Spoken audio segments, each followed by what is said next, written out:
முந்திரி திராட்சை முழுசா இருக்கு. ஆச்சி பாயாசம் மிக்ஸ், ஒன்று வாங்கினால் ஒன்று இலவசம். இருதரப்பு பிரச்சினைக்கு தீர்வு எட்டப்பட்டுள்ளதாக திரைப்பட தயாரிப்பாளர் சங்கமும் பெப்சியும் சென்னை உயர்நீதிமன்றத்தில் தெரிவித்ததைத் தொடர்ந்து வழக்கு முடித்து வைக்கப்பட்டது. தமிழ் திரைப்பட தயாரிப்பாளர் சங்கத்தின் உறுப்பினர்கள் எடுக்கும் திரைப்படத்தில் பணியாற்றக்கூடாது என பெப்சி அறிவித்ததை எதிர்த்து வழக்கு தொடரப்பட்டது. இந்த வழக்கில் ஓய்வு பெற்ற நீதிபதி கோவிந்தராஜன் மத்தியஸ்தம் செய்ததில் தீர்வு எட்டப்பட்டதாக தெரிவிக்கப்பட்டுள்ளது.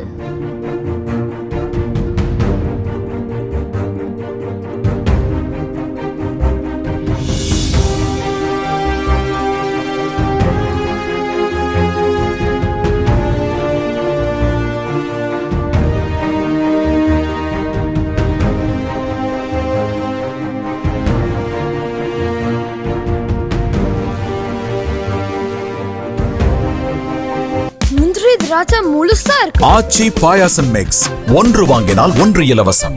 பிளே ஸ்டோர் மற்றும் ஆப் ஸ்டோரில் இருந்து பாலிமர் செயலியை QR கோடு மூலம் பதிவிறக்கம் செய்யுங்கள். செய்திகளை உடனுக்குடன் பெறுங்கள்.